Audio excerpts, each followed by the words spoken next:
0108 Cimahi.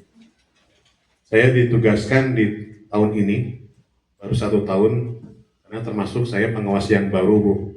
Ya, bukan pengawas daring ya. Disebut pengawas muda kalau secara tingkatan. Tapi kalau usia itu sudah setengah abad. Ya. Pengawas disebutnya pengawas muda ya, dibandingkan dengan Pak Adis mungkin lebih muda saya. Tapi karena itu mah konteksnya lebih kepada jenjang kepangkatan di kepengawasan. Jadi perkenalkan, nama saya Hendra Kusnendar SPDI, sekarang sedang melanjutkan kuliah di S2 di Universitas Langlan Buana, masuk ke semester 3. Nah, sekarang yang akan kita lakukan adalah konteks supervisi manajerial berkenaan dengan konteks kurikulum sekolah. Nah, berbicara kurikulum sekolah, sederhana saja, Bu. Ketika pemerintah itu apa yang dinamakan dengan CP, apa Bu? CP, Bu? Capaian pembelajaran. Belum masuk ke sini. Ketika berbicara CP itu ibarat teko. Kalau teko, Bu, dispenser lah gitu ya. Kalau sekarang ada jarang gitu kan, dispenser. Siswa itu ibarat seperti ini gelas. Apakah yang di teko atau dispenser itu harus semuanya dituangkan ke sini enggak? Sesuai dengan kebutuhan. Tadi Bapak Kepala Sekolah sudah menceritakan tentang analisis konteks kurikulum berbasis karakteristik siswanya. Jadi tidak semua yang CP yang dari pemerintah itu harus ditelan semuanya. Banjir, Bu, betul nggak? Iya. Luber, anak bukan mengerti tetapi pusing, olah kabuhulan gitu. Ya, makanya ketika CP dibuat pemerintah itu sebagai acuan, tapi pelaksanaan di lapangan kembali kepada Bapak Ibu guru sendiri. Ya, jadi tidak semuanya dibajukan tadi itu kabayang 1 galon ya, 1 dispenser masuk ke sini. Yang jelasnya yang terminum cuma 1 gelas. Ibaratkan anak-anak didik kita adalah gelas yang ada. Ya. Kalau anak didik kita, gurunya sudah paham bahwasanya anak kita itu kadarnya seperti gelas ini, jangan dipaksakan untuk lebih. Itulah kurikulum. Ya. Jadi intinya berbicara tentang review kurikulum itu bagaimana kurikulum itu sesuai dengan karakteristik siswanya masing-masing. Jangan disamakan kurikulum yang ada di SD 018 Cimulit dengan kurikulum yang ada di SD Global Prestasi yang ada di Dago. Ya. Abot ya. Mereka membawa narasinya aja dengan bahasa Inggris. Gurunya harus pintar bahasa Inggris. Bapak bahasa Inggris biasa lah, tahu kan mau tilu kata I love you gitu. Eta we bisa nanti. You love me, yak milu gitu kan. Nah, itu sederhana saja. Jadi memang ketika berbicara kurikulum memang harus di-review setiap tahun. Mengapa? Pasti ada perubahan. Anak yang dididik berubah nggak tiap tahun? Berubah, orang tuanya juga berubah, anaknya berubah gitu kan. Jangan ada istilah gini, tahu bulat. Tahu bulat digoreng dadakan 500-an. Tidak ada di kegiatan kalender sekolah, ujuk-ujuk ada kegiatan anu. Nggak boleh. Tuh ya. Karena itu ya dari kurikulum itu ada salah satunya adalah kalender pendidikan sekolah dibuat itu. Sumbernya dari mana? Dari kalender pendidikan Kota Bandung. Di breakdown ke bawah ke kalender pendidikan sekolah. Mana program-program sekolahnya? Itu harus terperinci di situ. Jangan ujung-ujung misalkan di bulan September apal naon berangkat mereka mana ke tempat wisata. Orang tua ke protes. Nah, ujung-ujung aya kegiatan ke tempat wisata padahal programnya itu tidak ada di dalam kurikulum. Orang tua berhak protes? Enggak. Karena letak kesalahannya ada di sekolah. Nah, Sekarang sebaliknya, ketika sekolah sudah menyampaikan secara pendidikan, bukan kurikulum dinas pendidikan, bukan kurikulum nasional, tapi kurikulum satuan pendidikan. Satuan pendidikannya apa di sini? 108. Visinya apa? Nanti saya bedah. Visinya apa di sini? Ini kurikulum. Terwujudnya peserta didik yang religius, karakter, wawasan global, dan cinta lingkungan. Ada akronimnya? Coba dibuat di ChatGPT. Sekarang gampang, tapi apa? Religius,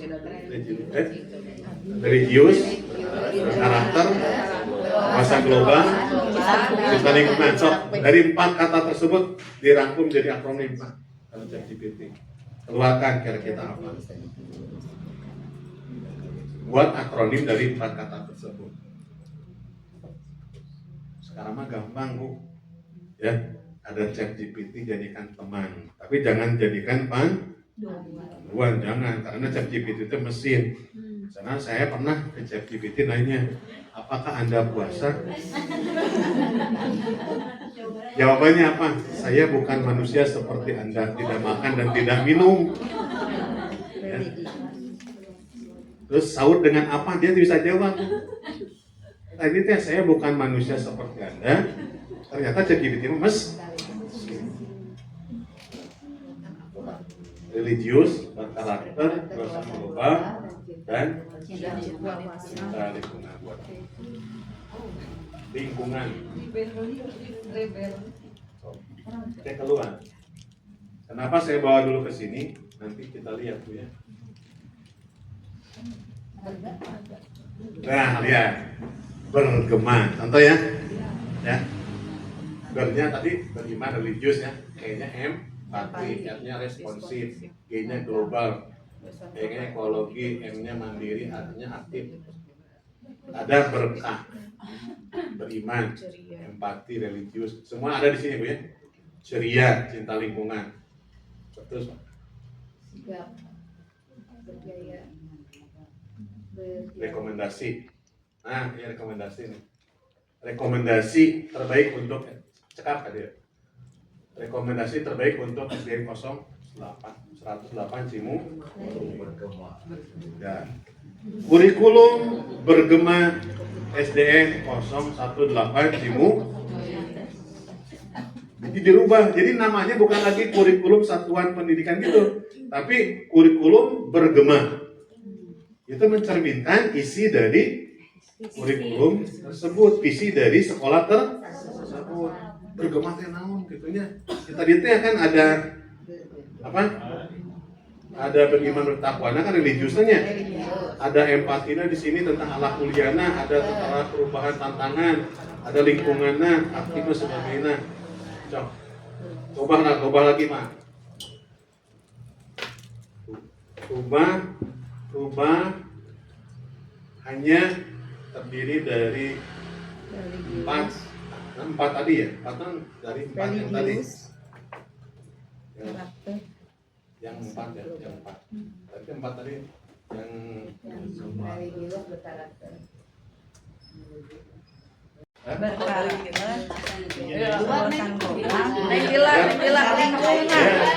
Doaan. Supaya iya lebih heboh lagi. Anak-anak, Bu, ini anak-anakku.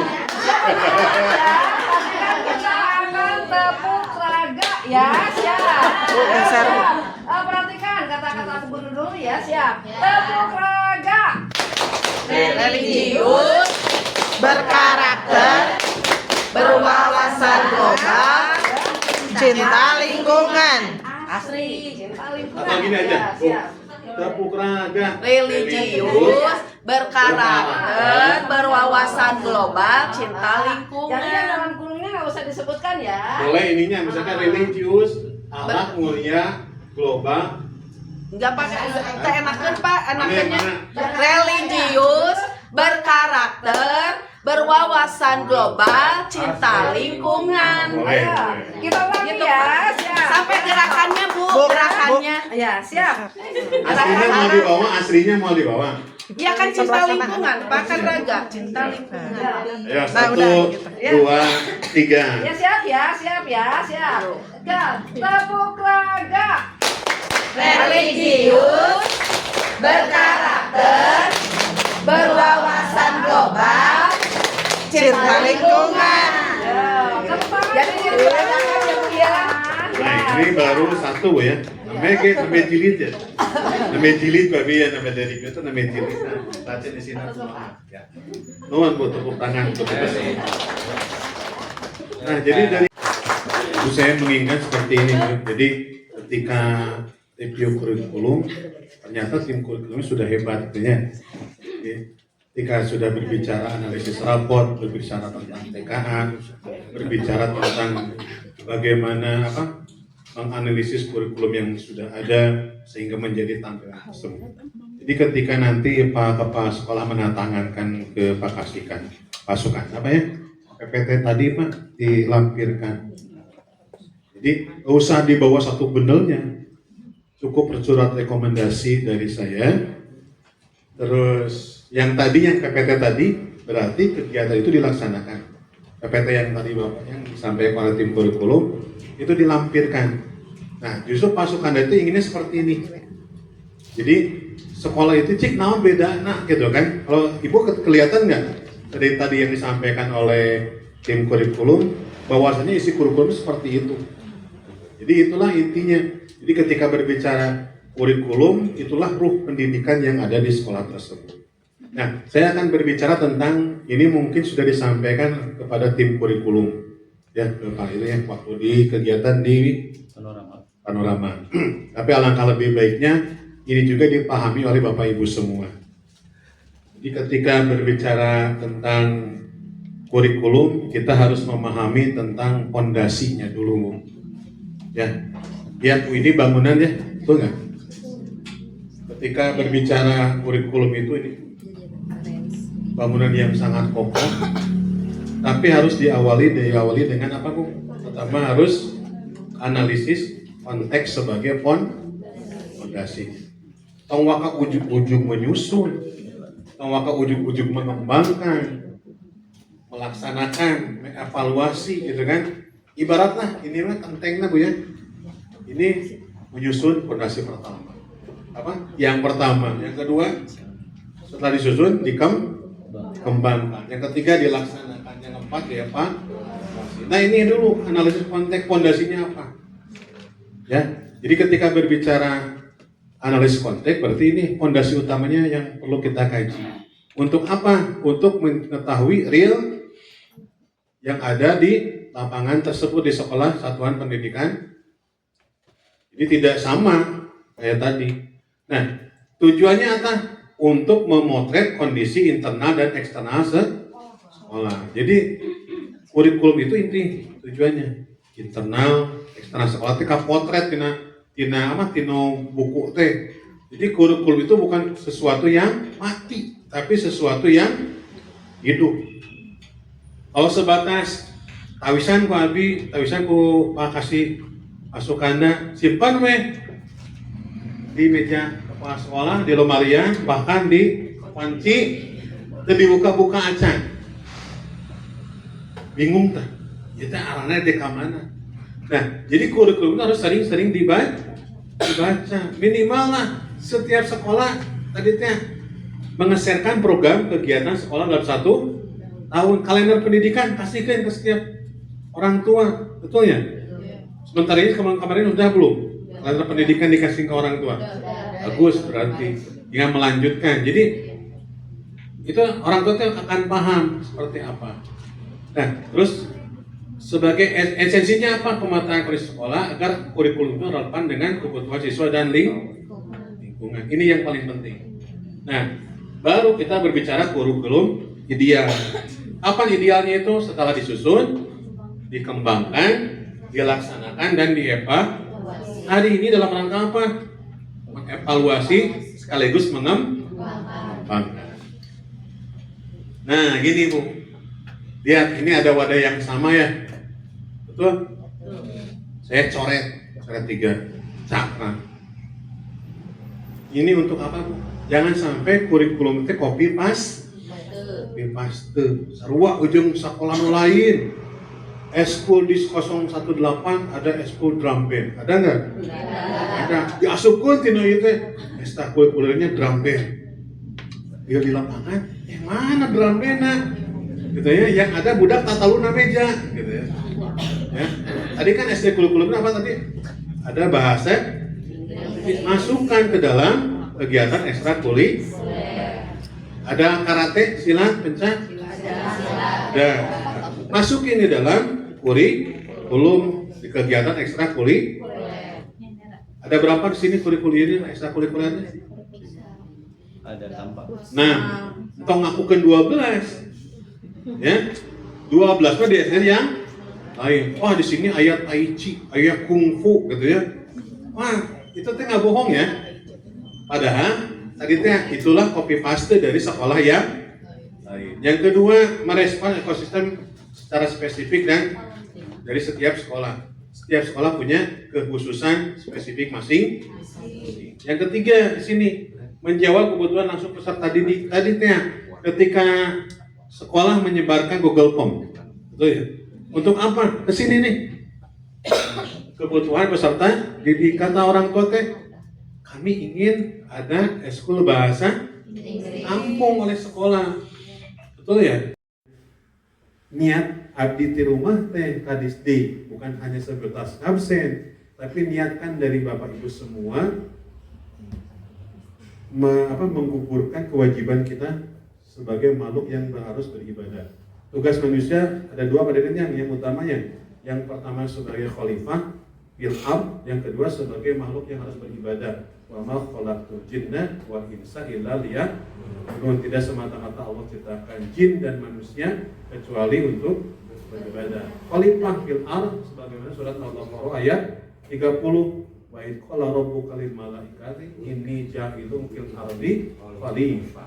Nah itu. Jadi refleksinya mudah-mudahan kegiatan hari ini bisa meningkatkan kualitas sekolah ini, bisa meningkatkan kualitas Bapak Ibu guru, terutama nantinya berimbas kepada proses pembelajaran anak-anak. Jadi jangan rugi hari ini tidak ada kegiatan pembelajaran secara tatap muka. Jadi tepatnya masih tugas ada apa ya? Anak. Nah minimal nanti orang tua pun paham hari ini ternyata ada perubahan, gitu ya.